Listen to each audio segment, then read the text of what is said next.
Innal hamdalillah nahmaduhu wa nasta'inuhu wa nastaghfiruh wa na'udzu billahi min syururi anfusina wa min sayyiati a'malina may yahdihillahu fala mudilla lahu wa may yudlil fala hadiya lahu asyhadu an la ilaha illallah wahdahu la syarika lahu wa asyhadu anna muhammadan abduhu wa rasuluh. Ya ayyuhalladzina amanu taqullaha haqqa tuqatih wa la tamutunna illa wa antum muslimun. Ya ayyuhan nasu taqu rabbakumul ladzi khalaqakum min nafsin wahidah wa khalaqa minha zawjaha wa batha minhuma rijalan katsiran wa nisaa'a wattaqullaha alladzi tasaaluna bihi wal arham innallaha kana 'alaikum raqiba. Ya ayyuhalladzina amanu taqullaha wa qulu qawlan sadida yuslih lakum a'malakum wa yaghfir lakum dhunubakum wa may yuti'illaha wa rasulahu faqad faza fawzan 'azima. Amma ba'd, kaum muslimin jamaah salat Jumat yang dimuliakan oleh Allah Subhanahu wa taala. Di antara fitrahnya Allah adalah Allah Subhanahu wa taala menciptakan hambanya di atas fitrah yang lurus. Nabi Muhammad SAW mengatakan, kullu mauludin yuladu 'alal fitrah fa abawahu yuhawidanihi aw yunassiranihi aw yumajjisanihi. Kata Nabi SAW, setiap anak Adam dilahirkan dalam keadaan fitrah yang lurus, maka orang tuanya lah yang bisa menjadikan anak tersebut Yahudi, Nasrani ataupun Majusi. Allah Subhanahu wa taala memerintahkan kita berpegang kepada fitrah yang lurus. Allah mengatakan fitratallahi allati fataran nasa 'alaiha. Tetaplah di atas fitrah yang lurus yang mana Allah Subhanahu wa taala menetapkan di atasnya.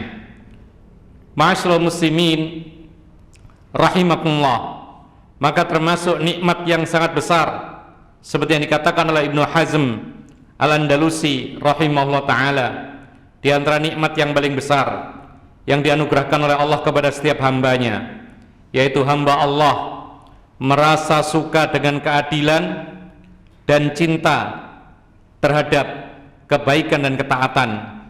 Dan sebaliknya, di antara nikmat yang paling besar itu adalah manusia dijadikan benci kepada kezaliman dan juga tidak suka terhadap kemaksiatan dan dosa. Jamaah salat Jumat yang dimuliakan oleh Allah Subhanahu wa taala, itulah yang dikatakan oleh Nabi SAW tentang kebaikan dan dosa.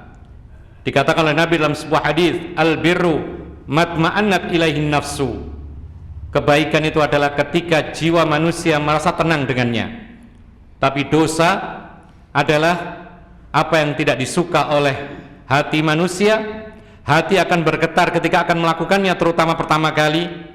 Dan ketika seorang itu tidak suka perbuatan itu diketahui oleh orang lain, maka ini adalah termasuk salah satu bukti Allah menciptakan manusia di atas fitrah yang lurus, suka dengan kebaikan, benci dengan keburukan, suka dengan ketaatan dan benci akan setiap kemaksiatan. Namun kaum muslimin yang dimuliakan oleh Allah Subhanahu wa taala, kenapa kita jumpai banyak di antara kita yang jatuh kepada kemaksiatan dan dosa? Bahkan ada di antara kita yang suka dengan kezaliman, suka berbuat dosa, bahkan suka dengan kemaksiatan kepada Allah Subhanahu wa taala. Maka jawabnya adalah la yatimu syai' illa bitamami syurut wa intifa'u mawani'ihi. Segala sesuatu tidak akan terwujud dengan baik kalau syarat-syaratnya tidak dipenuhi dan penghalang-penghalangnya tidak dijauhkan. Oleh karena itu kita harus tahu bahwa meskipun fitrahnya manusia adalah lurus, suka ketaatan dan kebaikan, tapi di sana ada penghalang-penghalang bagi manusia untuk taat dan selalu baik menjalankan perintah Allah Subhanahu wa taala. Ada penghalang-penghalang yang bisa menghalangi manusia untuk taat kepada Allah dan menjadi penghalang untuk menerima kebenaran. Yang pertama yang disebutkan oleh para ulama, bahwa ketidaktahuan terhadap kebenaran, maka itu salah satu penghalang terbesar sehingga orang bisa menolak kebenaran. Kenapa demikian? Karena orang yang beriman, baik laki maupun perempuan, dia punya kewajiban untuk mengetahui kebenaran. Dan kebenaran yang mutlak pasti benar adalah firman-Nya Allah dan sabdanya Rasulullah SAW. Al-Quran dan Sunnah Rasul adalah sumber segala kebenaran. Bahkan Allah menyebutkan dalam Al-Quran, tibyana kulli syai', yaitu penjelasan segala sesuatu ada dalam Al-Quranul Karim dan dilengkapi dengan sunnah-sunnah Rasulullah SAW. Maka tatkala seorang muslim jauh dari Al-Quran dan hadis-hadis Rasul, jauh dari kebenaran yang dipaparkan oleh Allah dan Rasulnya, maka akhirnya dia pun tidak mengetahui kebenaran, akhirnya dia jatuh kepada lawannya kebenaran, yaitu kebatilan. Apalagi di hadapannya banyak sekali, yaitu syubhat, kerancuan-kerancuan, sehingga kadang-kadang dia menyangka itu baik padahal itu buruk, atau sebaliknya dia menyangka itu buruk padahal itu adalah kebaikan, sehingga dia melakukan yang disangka itu adalah kebaikan padahal keburukan, dan dia meninggalkan kebaikan padahal itu adalah merupakan keburukan. Kaum muslimin yang dimuliakan oleh Allah Subhanahu wa taala, padahal Allah Subhanahu wa taala menjanjikan, walaqad yassarnal qur'ana lidzikri fahal min muddakir, kami mudahkan buat kalian Al-Quran ini untuk diingat dan diambil ibrah, pelajaran yang berharga bagi orang-orang yang berakal. Allah mengisyaratkan bahwasanya dalam Al-Quran segala ilmu ada dijelaskan oleh Allah Subhanahu wa taala dengan sunnah-sunnah Rasulullah sallallahu alaihi wasallam. Tapi kadang-kadang karena syubhat, kerancuan, dan karena penghalang-penghalang yang lain, maka orang jauh dari Al-Quran sehingga dia jauh dari ilmu yang didatangkan oleh Allah Subhanahu wa taala. Akhirnya dia tidak mengetahui kebenaran dan akhirnya jatuh kepada keburukan dan kebatilan. Yang kedua, kaum muslimin yang dimuliakan oleh Allah, sifat kibir, yaitu disebutkan oleh Nabi SAW, batarul haqqi wa ghamtun nas, menolak kebenaran dan meremehkan orang lain. Ini adalah sifat kesombongan. Orang kalau sudah merasa bahwasanya dia yang terus benar sementara orang lain pasti salah, ketika ada persisian dia selalu meyakini bahwa dia di atas kebenaran, yang lain pasti salah, maka itu sifat sombong. Dan juga inilah salah satu penyebab orang itu akhirnya menolak kebenaran, seperti yang dikatakan oleh Nabi SAW. Itulah yang diyakini oleh orang-orang Yahudi dan Nasrani.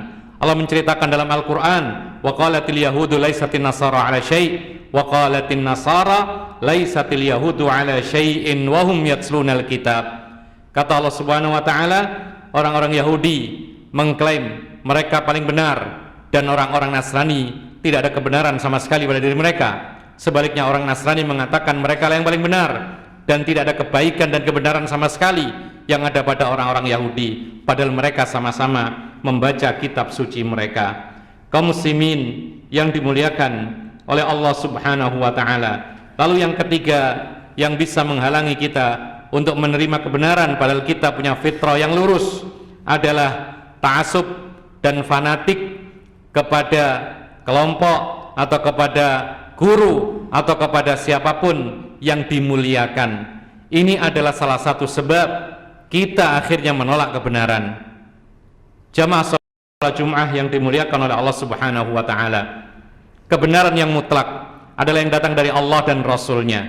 Dan Nabi sendiri dikisahkan oleh Allah Subhanahu wa taala, wa ma atakumur rasulu fakhudhu wa ma nahakum anhu fantahu. Apapun yang dibawakan oleh Rasulullah maka ambillah, dan apa yang dicegah oleh Rasulullah maka jauhilah. Oleh karena itu, ma'asyiral muslimin rahimakumullah, memang kita membutuhkan para ulama. Mereka berjasa menjelaskan agama dengan detail, menyingkap perkara-perkara yang samar, menjelaskan yang masih global, dan mereka membuat kita faham terhadap bahasa-bahasa yang sulit, baik itu diri Al-Quran dan sunnah Rasulullah SAW. Tapi yang harus kita luruskan adalah meyakini bahwa setiap ulama atau seorang alim imam itu pasti benar 100%. Ini yang tidak dibenarkan. Karena yang maksum hanya Rasulullah SAW. Andaikan mereka selalu benar 100%, maka tidak akan ada persisihan pendapat di antara mereka. Oleh karena itu sikap yang bijak ketika mendapati perbedaan pendapat di kalangan para ulama, maka dicari pendapat mana yang lebih dekat kepada Al-Quran atau Sunnah Rasulullah SAW.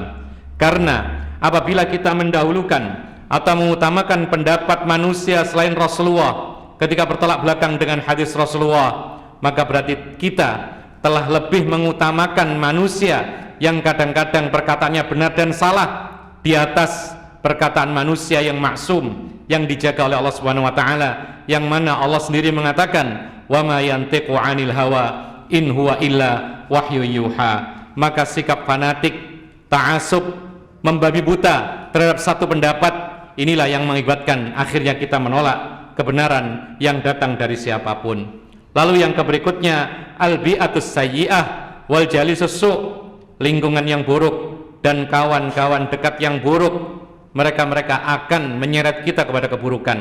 Kalau kita akrab bergaul terus-menerus bersama-sama dengan penjudi, maka sangat dekat kita dengan perjudian dan kita akan jatuh kepada perjudian. Tapi kalau kita dekat dengan orang-orang baik, orang-orang saleh, orang-orang yang selalu mengingatkan kebaikan, maka insya Allah kita akan diselamatkan oleh Allah dengan kawan-kawan yang baik ini dari jatuh kepada perbuatan yang mungkar. Aqulu hadza wa astaghfirullah li wa lakum innahu wal ghafurur rahim.